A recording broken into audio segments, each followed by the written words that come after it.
So, ito mga boss, yung project natin ngayon, Honda Click 125. So, lalagyan natin siya ng ah, horn, tsaka mini driving light. So, buksan muna natin ito mga boss, papakita ko sa inyo yung mini driving light na ikakabit natin. So, ito mga boss, yung mini driving light na ikakabit natin. DRX. So, dito mga boss, napansin ko na yung kanyang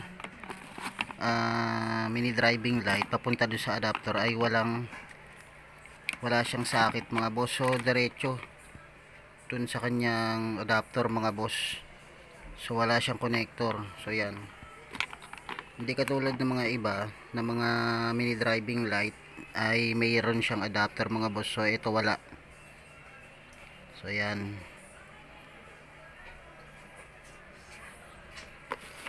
So, dito, stock pa rin na horn mga boss, pero lalagyan natin ng relay para masustain niya o mabigay niya yung kuryente na hinihingi ng ating horn. So, eto, galing din to sa Honda Click. So, gagawing dalawa mga boss yung kanyang horn. So, magiging dalawa siya mga boss na stock.